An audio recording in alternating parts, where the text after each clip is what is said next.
Gusto, nag-search kasi sa Twitter yung name ko, and then minimake-upan ako ni Ryan. Tapos pinakita ko sa team ko, nagtingin ito ng AI na to.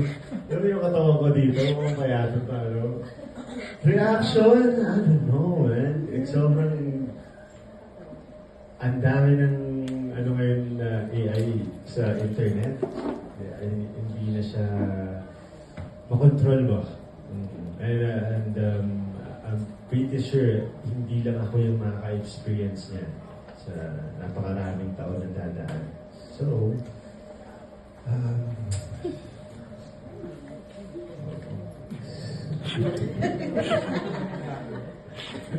Nagpanik ka ba doon, Joshua? hindi naman kasi alam mo naman DCD, katawan talaga yun. Di ba may mga gusto kasing maniwala, di ba? Sobrang... Yun. Kailangan mag-post ng gano'n, totoo talaga. Para matakliban yung fake AI body ko.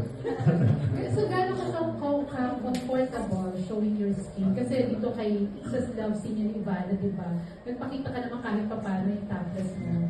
Kung sakaling nire-require ka ng mga medyo mas sexy pa doon, like siguro side ng butt, or di ba, mga gano'n. Kasi may mga love scenes, di ba, na may mga gano'n.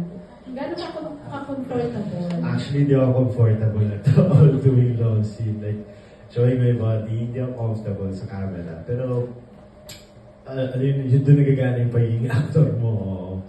Not comfortable talaga. I mean, showing your body, hirap na na. Like, hindi ko nga may...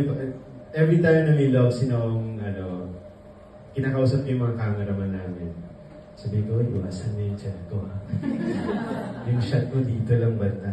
Kasi gagawin niya, kahit pinapababa, narinig ko si Derek eh, ibaba mo pa yung camera, yung angle mo, baba mo pa! Hindi niya binababa, talagang matibay siya.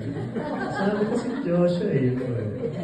So pag gano'n naman, nadadaan mo, kausapin ko lang yung mga boys natin. Ako. Di ba? Di ba? So, basta... Inaalalayan niya kami ng maayos. Ina-assist niya kami every move naman na ginagawa namin. Directed naman lahat. Hindi naman parang kusa lang gumagalaw yung mga kamay namin at mga labi namin. Directed naman lahat yan.